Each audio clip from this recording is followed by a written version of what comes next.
नववधू को नहीं प्रेमिक चंपट मारिबा घटना संबलपुर प्रोफेसर पड़ा एक भड़ा घर धरा पड़े प्रेमिक नववधू उभय को अटक रखी पचराउचरा करुछि पुलिस बर को बंधुक देखाई नववधू को नहीं चंपट मारिथिला प्रेमिक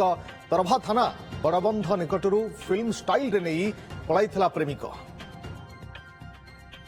नववधू को धरी प्रेमिक चंपट मारिबा घटना ये चहल सृष्टि करथिला चर्चार विषय होइतिला जेमोली भाबरे बंधुक देखाई अधा रास्तारू बर गाड़ी को अटकाई नववधू को धरी फेरार मारिथिला प्रेमिक जनक संबलपुर प्रोफेसर पड़ा एक भड़ा घरू प्रेमिक और नववधू उभय धरा पड़िछंती उभय को अटक रखी पचराउचरा करुछि पुलिस बर को बंधुक देखाई नववधू को नहीं चंपट मारिथिला प्रेमिक जनक तरभा थाना बड़बंध निकटरू फिल्म स्टाइल रे नहीं पलाइथिला प्रेमिक रविंद्र होता सुवर्णपुर प्रतिनिधि आम सहित जोड़ी होती तरवा थाना परिसर रविंद्र जानवाई चाहिए जे प्रेमिक जेमली भाव में फिल्म स्टाइल रे नववधू को धरी फेरार मारिला चंपट मारिला और ये खूब चर्चार विषय है थाना अभियोग करते बरपक्ष लोके और पुलिस तदंत पर वर्तमान उभय को धरी जनापड़ी कौन कि पुलिस तदंत कर पचराउचरा कर वर्तमान निश्चित भाव रश्मि देखो जितेबाला 22 तारिख बाहागर सरीला नववधू स्वामी सागर जाऊला से समय फिल्म स्टाइल जे रही प्रेमिक बंधुक मन में नववधू को अपहरण करता यही घटना पर बरपक्ष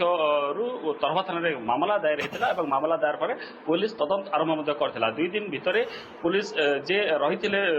अपहरण करते युवक एवं जे रही नववधू संबलपुर उद्धार कर निश्चित भाव में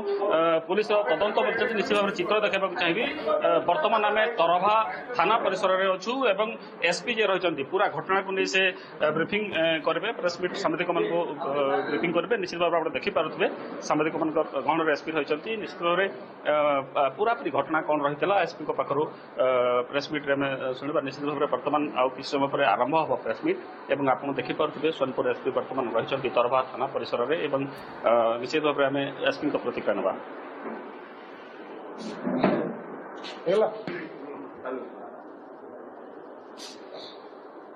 आरंभ 22 तारीख 22-26 दिन आम तरवा पुलिस स्टेशन गोटे कंप्लेन लॉन्च करते जे अच्छा जड़े अमितानंद पटेल घर बलांगीर जिला सदर पुलिस स्टेशन खुजनपाली गाँव से रिपोर्ट करते से बाहर बहुत जिले आसते नववधू धरिकी ऑन दि वे गोटे गाड़ी ओवरटेक कला आ से गाड़ीटा बहुत जिला पर्यटन फॉलो करूला आम सोनपुर जिलार तरभा ब्रिज पाखे से ओवरटेक भी क्रॉस करके गाड़ी की डिटेन कले और गाड़ी भर 3 जन लोक बाहर बाहर की प्रथम यार जो बरयात्री गाड़ी जोटा फेरुला से गाड़ीर डोर खोली जी आम थे बर थे टाणी ने बाहर तापर से झील को टाणी टाणी सांगे धरिकी पड़े और तत्संगे ये जो प्रोटेस्ट गले पिस्तल देखेले बोली एक प्रकार आलिगेसन उपर आम तरवा पुलिस स्टेशन गोटे केस रजिस्ट्रेशन होती केस को तदंत करते आमर प्रसन्नजीत बेहरा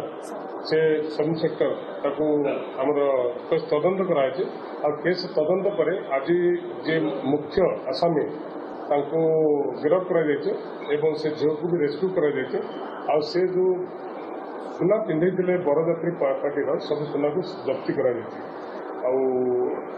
विशेष जिनस हूँ जो लोक ये जो थे एक्यूज थे संजीव साहू जे मुख्य ये अपहरण घटनार ना बहुत क्रिमिनाल एक्सीडेंट्स अच्छी 3-3टा केस इनवॉल्व होती से 2टा केस से कोर्टे बेल नहीं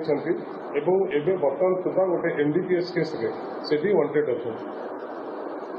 केस तदंत चालू रही आउ जो मैंने इनवॉल्व अच्छे से पुलिस निश्चय खूब शीघ्र राउंड अप कर प्रॉपर एक्शन नहीं देखो एमाने जाकि गोटे कनसिलमेंट करके संबलपुर में रोते बट संबलपुर सुरक्षा पाई सेठारू रेस्क्यू कराई तरभा पुलिस स्टेशन को अणाई नहीं देखो प्रारंभिक तदंत तो निश्चित भाव में अपहरण ହେଇପାରେ ଷଡ଼ଯନ୍ତ୍ର ଥାଇପାରେ ବଟ୍ ଇଟ୍ ଇଜ୍ ଅପରାଧ। ये मास्टरमाइंड किए थिला माने ମାଷ୍ଟରମାଇଣ୍ଡ ତ ନିଜେ ସେ ସନ୍ଦୀପ ସାହୁ ଥିଲେ କାରଣ ଯାହା ମୁଁ ପ୍ରାରମ୍ଭିକ ସୂଚନା ମିଳିଛି ସେ ଯୋଉ ଆମର ନବବଧୂଙ୍କ ସାଙ୍ଗରେ ତାଙ୍କର ଆଗରୁ ଚିହ୍ନା ପରିଚୟ ଥିଲା ତ ଏଥିରୁ ଜଣାପଡୁଛି ଯେ ସେ ନିଶ୍ଚିତ ଭାବରେ ତାଙ୍କର କିଛି ଏଥିରେ କନସିଡରେସନ୍ ଥିବ। नवबधू ही षडयंत्र रचिथिବ ନାଇଁ ନବବଧୂ କରିଛି କିଏ କରିଛି that is separate issue but C is the victim here ତ ତେଣୁ ଆମେ ଭିକ୍ଟିମ୍କୁ ଆମେ କହିପାରିବାନି ଯେ ସେ ଷଡ଼ଯନ୍ତ୍ର କରିଛନ୍ତି କିନ୍ତୁ ମୁଖ୍ୟ ଯିଏ ସନ୍ଦୀପ ସାହୁ କାରଣ ଆମେ ଏବେ ପ୍ରାରମ୍ଭିକରେ କହିପାରିବା ଯେ ନବବଧୂ ଯଦି ଷଡ଼ଯନ୍ତ୍ର କରିଥିଲେ ତାହେଲେ ବାହାଘର ଆଗରୁ ବି ଯାଇପାରିଥାନ୍ତେ କିନ୍ତୁ ସନ୍ଦୀପ ସାହୁ ଏଥିରେ ଯେହେତୁ କ୍ରିମିନାଲ ଆକ୍ସିଡେଣ୍ଟ ଅଛି he might be considering for this kidnapping. ଅଛନ୍ତି ଆହୁରି ତିନିରୁ ଚାରି ଜଣ ଅଛନ୍ତି ସଂଶ୍ଳିଷ୍ଟ ଅଛନ୍ତି ଡାଇରେକ୍ଟଲି ଇନଡାଇରେକ୍ଟଲି କିଏ କିଏ ଅଛନ୍ତି ସେଟା ତ ଜଣାପଡ଼ିବ but as per the statement of the ଯିଏ ଅଛି ଗ୍ରୁମ୍ ତ ଗ୍ରୁମ୍ର ଷ୍ଟେଟମେଣ୍ଟ ଅନୁଯାୟୀ ଆହୁରି 3 ଜଣ ଲୋକ ବାହାରକୁ ଆସିଲେ ଜଣେ ଗାଡ଼ିରେ ବସିଲା so on total 4 might be there.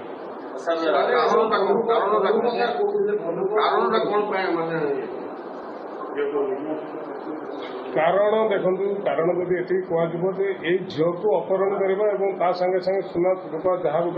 ଗୋଟେ ନବବଧୂ ପିନ୍ଧିଥିବ ସେଇ ଜିନିଷ ବି ଆଟ୍ ଏ ଟାଇମ୍ ମିଳିଯିବ ଏ ପ୍ରକାର ଚିନ୍ତାଧାରା ଥାଇପାରେ ବଟ୍ ଇଟ୍ ଇଜ୍ ମାନେ ଗୋଟେ କହିବାକୁ ଗଲେ ଅନୁମାନ କିନ୍ତୁ ଏହାର ଉଦ୍ଦେଶ୍ୟ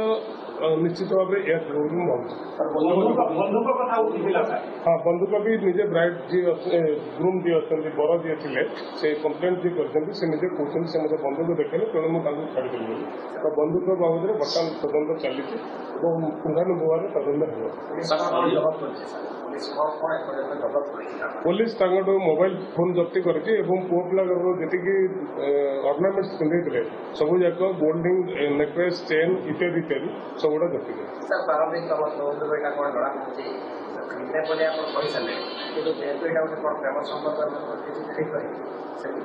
ଦେଖନ୍ତୁ ରିଲେସନ୍ ଆମେ କ୍ୟାନଟ୍ ସେଟାକୁ ଆମେ ଡିଫାଇନ୍ କରିପାରିବା ନାହିଁ କିନ୍ତୁ ଫର୍ ଦି ଟାଇମିଂ ତାଙ୍କୁ କିଡନାପିଂ କରାଯାଇଛି ହୁଏତ ତାଙ୍କ ଭିତରେ ଆଗରୁ ଚିହ୍ନା ପରିଚୟ ଥିଲା ବା ଆଗରୁ ମାନେ ଏଥିରେ କିଛି ତାଙ୍କର ବି ହାତ ଥାଇପାରେ ବା ସେମାନେ କନସେପ୍ଟ ଥାଇପାରେ ବଟ୍ ମାନେ ପ୍ରାରମ୍ଭିକ ତଦନ୍ତ ଆମେ ନିଶ୍ଚିତ ଭାବରେ କହିବା ଯେ ତାଙ୍କୁ ଅଧା ବାଟରୁ କିଡନାପିଂ କରାଯାଇଛି। ଯେହେତୁ ଏଠି ଇନସିଡେଣ୍ଟ ଅଛି ଏବଂ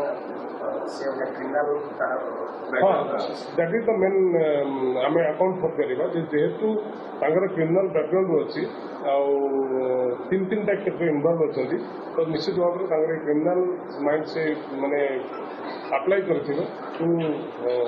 ଏ ପ୍ରକାର ଜିନିଷକୁ ସେମାନେ କରିବା ପାଇଁ। ସନ୍ଦୀପର ବୟସ କେତେ ହେବ ସନ୍ଦୀପର ବୟସ କେତେ ହେବ ତା ବାବଦରେ ଆଉ ଟିକେ କହିବେ କି ସେ ମ୍ୟାରେଡ୍ ସଞ୍ଜୀବ ଅଛି ମ୍ୟାରେଡ୍ ଅଛି ଏବଂ ଯାହା ଆମେ ଜାଣିଛୁ ତାଙ୍କର ବି ଗୋଟେ ଛୁଆ ଅଛି ଆଣ୍ଡ ହିଜ୍ ଆରାଉଣ୍ଡ 36 ଇୟର ଅଛି। ଆଉ ଝିଅ ବୟସଟା ହଁ 20 ଅଛି। ସାର୍ ଯେହେତୁ ପୋଲିସ ୱାଣ୍ଟେଡ୍ ଥିଲେ ସାଇମଲ୍ଟେନିୟସଲି ଆମେ ଯେତେବେଳେ ଇନସିଡେଣ୍ଟ ତା ଉପରେ କେସ୍ ଚାଲିବ। ଦେଖନ୍ତୁ ଯୋଉ କେସରେ ୱାଣ୍ଟେଡ୍ ଅଛି ସେ ହେଉଛି ଆମ ଜିଲ୍ଲାରେ ନାହିଁ ହେଉଛି କଣ୍ଟାମାଳ ପୋଲିସ ଷ୍ଟେସନ ବୌଦ୍ଧରେ ଅଛି ତ ୱିଲ୍ ଡେଫିନେଟଲି ଇଣ୍ଟିମେଟ୍ ସେମାନଙ୍କୁ ଇଣ୍ଟିମେଟ୍ କରାଯିବ ଏବଂ ଯୋଉମାନେ ଯଦି ସେ